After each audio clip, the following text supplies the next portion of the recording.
Voix Foot TV, le meilleur du football guadeloupéen.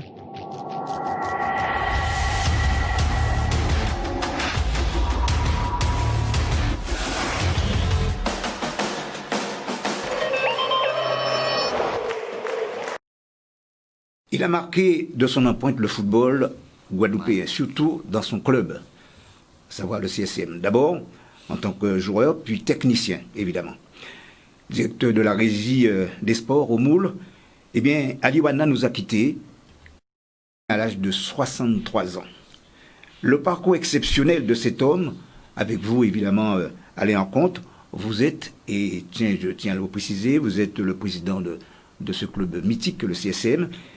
Et c'est à ce titre que vous êtes donc sur le plateau pour nous parler de cet homme que vous avez très bien connu. Merci du reste de nous faire l'honneur d'être présent sur le plateau de Canal 10. Alors, c'est quelqu'un que vous avez très bien connu, Ali Wana. Que j'ai connu, j'ai très bien connu en tant que joueur, en tant qu'éducateur, en tant que directeur de la régie des sports et en tant qu'homme. Vous savez, la vie réserve quelquefois des surprises, il y a de ces raccourcis qui prête à réfléchir. Je quitte le crématorium hier au matin parce qu'il y avait la crémation de Roland Siodan, ancien président du CSM. Il me faut 5 à 6 minutes pour arriver au local du CSM. Et là, le téléphone sonne et j'apprends qu'Ali est mort. J'avoue que j'ai eu du mal à réaliser tout de suite. J'ai appelé José, son frère. José, dis-moi que c'est pas vrai. José me dit oui, que c'est vrai. Il était en pleurs, il était en larmes. Il me dit que c'est vrai, Ali était mort depuis, il y avait une heure. Donc c'était la consternation au CSM, consternation à Moule, consternation dans le monde du football guadeloupéen.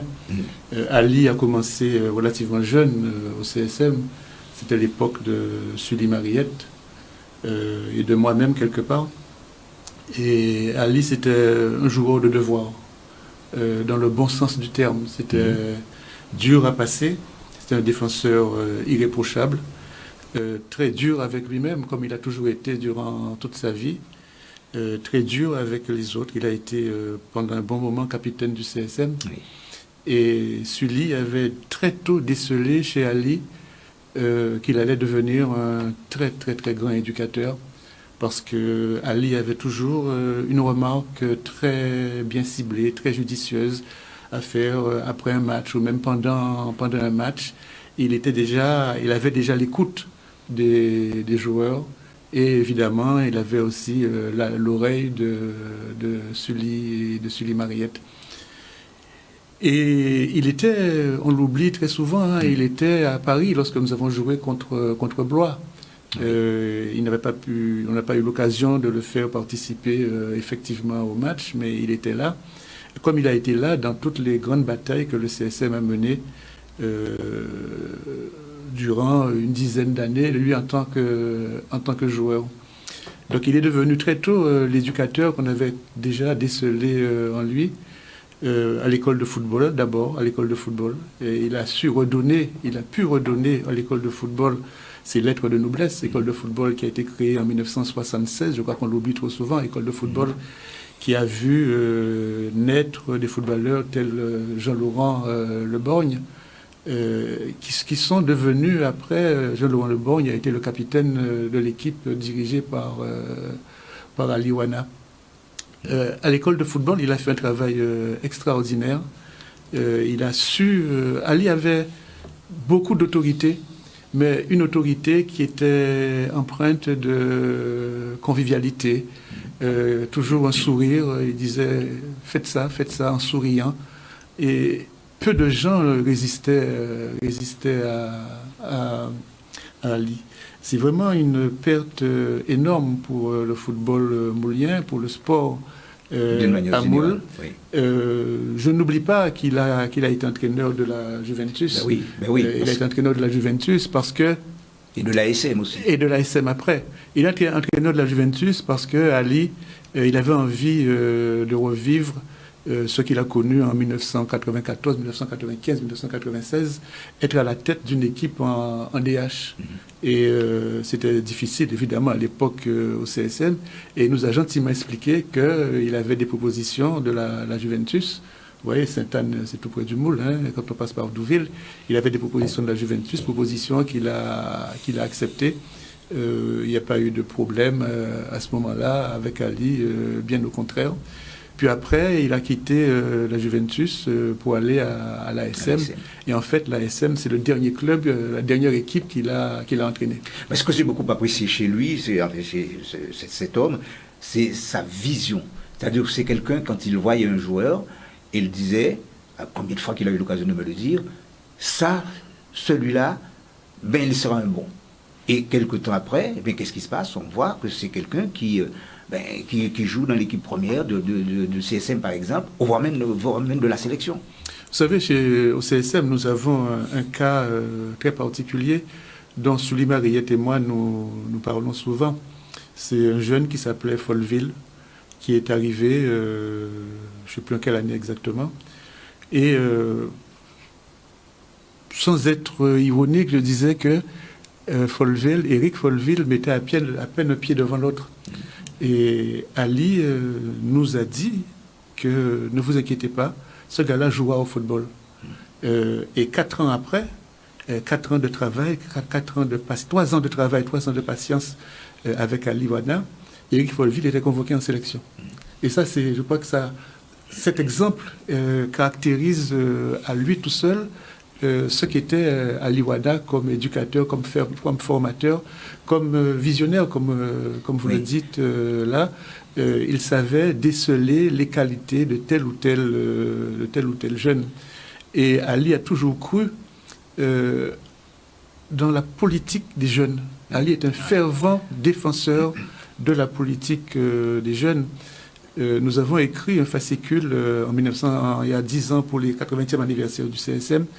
J'ai pris un plaisir à le relire, une interview de 3 pages qu'Ali nous avait donnée, j'en ai la chair de poule, sur l'école de football et la vision qu'il avait de l'école de football, d'une école de football, en particulier de celle du CSM. J'ai assisté à quelque chose d'extraordinaire, messieurs, avec Ali Wana et Sully Mariette.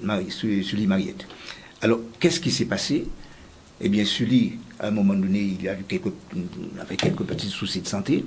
Donc, il était chez lui et Ali était l'entraîneur de ce club du CSM.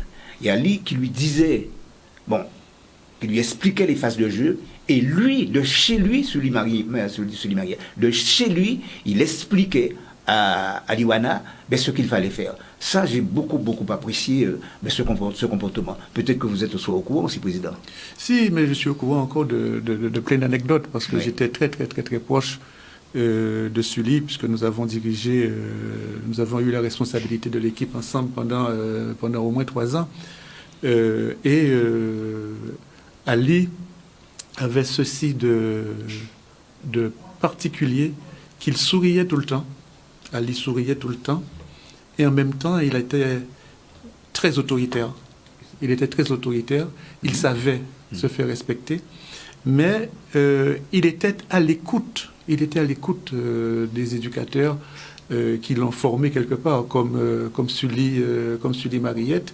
Il a été très à l'écoute aussi d'un gars comme Jean Mathurin. Sur tous les aspects tactiques de Jean. Je me souviens encore des discussions que nous avions lorsque Jean Mathurin a, entre guillemets, imposé le 4-4-2 au CSM. Et Ali était l'un de ceux à avoir vraiment appuyé cette initiative avec Sully Mariette de Jean Mathurin de faire jouer le CSM en 4-4-2, ce que nous avons fait notamment en CONCACAF en Haïti. Et les joueurs qu'Ali a formés lui sont éternellement reconnaissants. Des joueurs comme Gradel Raphaël, qui est devenu très proche d'Ali par la suite. Et lorsqu'Ali a pris la direction, du sport à Moule, il a su amener avec lui tous ces jeunes qu'il a connus dans les différentes équipes du Moule pour les initier à la gestion du sport à Moule. Je crois que Ali nous manque déjà énormément Et Ali va nous manquer encore beaucoup plus dans les jours et mois et années à venir. Oui.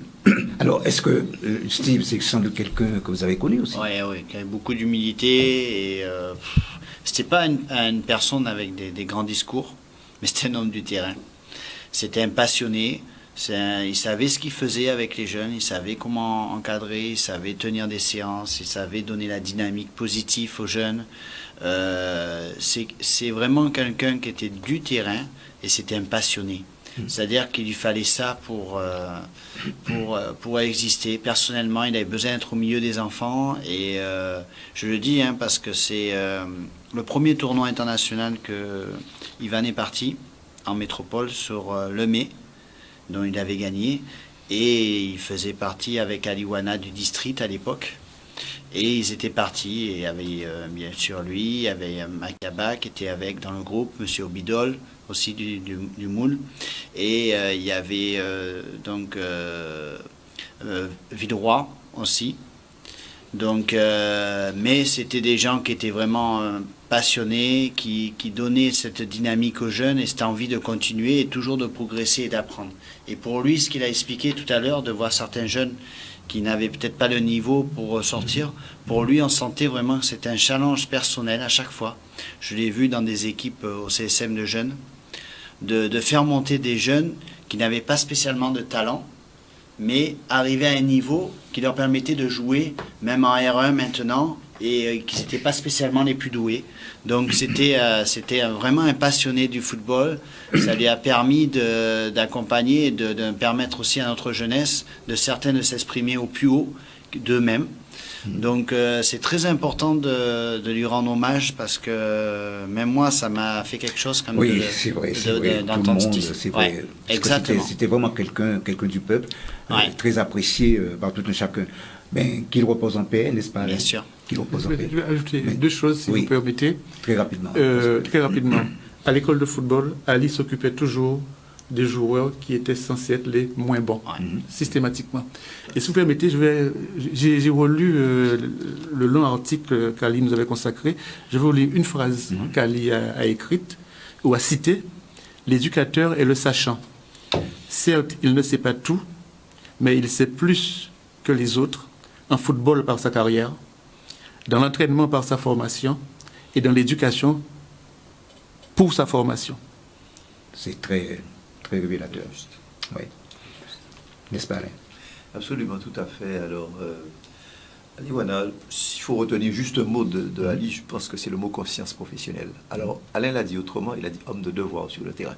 Effectivement, la conscience professionnelle d'Ali, c'était quelque chose d'extraordinaire. La conscience sur le terrain, mais la conscience aussi en dehors. Parce que je l'ai beaucoup connu le dimanche matin au Moule, ou dans le cadre de l'OMCS. On marchait souvent dans les campagnes du Moule. Et il était présent systématiquement, alors qu'en fait, rien ne lui demandait d'être là, puisque c'était un service qu'il avait organisé. Il pouvait rester chez lui, mais il nous accompagnait régulièrement. Et là, on parlait souvent football, puisqu'on était un peu derrière, on parlait beaucoup football. Et ce qui est important chez lui, effectivement, je crois que c'est un faiseur de joueurs. Voilà, un faiseur de joueurs. Et le président du CSM vient de dire qu'il prenait les moins bons pour en faire des hommes. Guafoot TV aussi également, s'est penché sur le cas d'un certain, je ne sais pas si vous le connaissez Steve, un certain Ivan Masson, qui a eu une semaine extraordinaire. Alors regardez ce sujet, vous allez voir, c'est très important. Regardez. Ivan Masson vient de passer une inoubliable semaine avec les Verts et tout avait débuté dès jeudi à Marseille. 6e minute, Masson déborde et centre pour Romain Amouma qui reprend du pied gauche. Résultat, une passe décisive pour une victoire stéphanoise historique en terre olympienne. Ivan Masson, qui il y a encore un an jouait en national avec Dunkerque, qui est l'incarnation du bain de jouvence dans lequel s'est plongé l'entraîneur Claude Puel, lui qui était venu le chercher, le premier, du haut de ses 22 ans, pour ce rajeunissement de la formation stéphanoise qui commence seulement à porter ses fruits. Peu connu, voire même inconnu, il s'appelle Yvan Masson, Nelson Sissoko, Lucas Guarnadoat, Aymen Moufiek, Ivan Neyou ou encore Adel Aouchiche, jeunes du Paris Saint-Germain, donc un peu plus connus. Et ils sont tout simplement en tête de la Ligue 1. Depuis 41 ans, Saint-Étienne n'avait plus gagné ici au Vélodrome. C'est une véritable surprise, c'est même historique, mais sur le match, c'est totalement mérité. C'est un vent de jeunesse, de fraîcheur qui souffle sur ce championnat. Saint-Etienne est leader de la Ligue 1 et ces jeunes ont offert à Claude Puel pour son 600e match sur le banc une très très belle récompense grâce à ces jeunes. Mais cette passe décisive n'aurait pas suffi à rendre inoubliable la semaine d'Ivan. Ce dimanche, c'est par un splendide but qu'il a certainement gagné définitivement ses galons de titulaire dans une formation désormais deuxième avec le même nombre de points que le leader Rennes. Saint-Etienne peut nourrir quelques regrets. Les Verts de Claude Puel menaient 2-0 cet après-midi sur la pelouse du FC Nantes après un but d'Aouchiche dès la 2e minute et ce très beau but d'Ivan Masson, révélation de ce début de saison. Mais Nantes va revenir d'abord grâce à Moses Simon, puis ensuite grâce à Renaud Aymon, tout juste entré en jeu en renard des surfaces qui évite au FC Nantes une deuxième défaite d'affilée.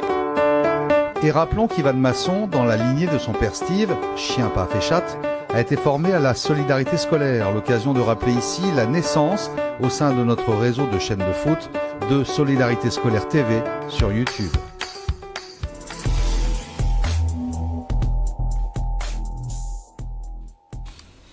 Bravo en tout cas à ce jeune Ivan Masson. Alors, je ne vais pas demander à papa des infos là-dessus, mais je vais quand même m'adresser directement à Alain Morvani. Alors, quand on voit évoluer ce gamin, c'est vrai que ça fait plaisir. Ça fait plaisir et j'en parlais à papa qui a été l'avant-centre d'un club que je chéris depuis la nuit des temps. Ouais. C'était l'un des avant-centres talentueux de ce club. La solidarité scolaire. Bon chien pas fait chat, c'est ce qui se dit. En regardant Ivan, je l'ai souvent regardé l'année dernière jouer avec Dunkerque. Et j'ai trouvé qu'il était extrêmement à l'aise avec Dunkerque. Et je me suis dit, passer de Dunkerque à Saint-Etienne, il y a quand même un palier qu'il va se donner le temps de franchir. Et j'ai été étonné de la rapidité avec laquelle il est passé du niveau de Dunkerque au niveau Saint-Etienne. Et puis, je crois que ce qui le caractérise, c'est sa capacité à s'adapter. Une très très grosse intelligence de footballeur. Ne rougis pas, hein, ne rougissez pas. Là. Steve. Ouais, bon, mais après, tout a été dit hein, pour Ali. C'est, moi, je peux même... les images, bon, comme on dit, on vient de voir les images d'Ivan, mais c'est les images qu'il aimerait, je suppose, voir, parce qu'il a fait partie de ses débuts au niveau du football aussi pour lui, en sélection. Donc, je pense qu'il aurait été vraiment très heureux de voir ça. Donc voilà, c'est le résultat, voilà, un résultat de Aliwana, de quelqu'un qui a permis de partager sa passion et qui permet à d'autres encore. Et je pense qu'il a donné le relais à certaines aussi, qui sont importantes au CSM. Donc il faut rester dans la continuité et garder vraiment cette image de cet homme joyeux et sincère et honnête, on va dire. Tout à fait. Et je n'oublie surtout pas qu'il a œuvré avec moi en tant que consultant pendant 6 mois.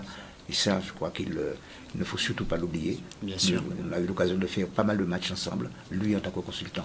Je voulais simplement présenter toutes les condoléances du club sportif moulien à la famille Walla, à sa femme, à ses enfants et à son frère José, qui lui aussi est un ancien joueur du CSM et qui vit ça vraiment très très mal. Kemberet José, Kemberet toute famille. Un très bon ami aussi, José. Alain Morvani. Eh bien, oui, également, les condoléances à la famille Wana, à Ali, que j'ai connu particulièrement, à sa famille, au CSM, à la Guadeloupe, puisque Ali appartient aussi au football guadeloupéen, et c'est un exemple de footballeur, et c'est un bel homme, voilà, au sens de l'homme bien dans sa personne, de l'homme honnête, voilà, c'est un homme comme on aimerait rencontrer souvent. Voilà, c'est quand même le mot de la fin, un petit peu triste. Voix Foot TV, le meilleur du football guadeloupéen.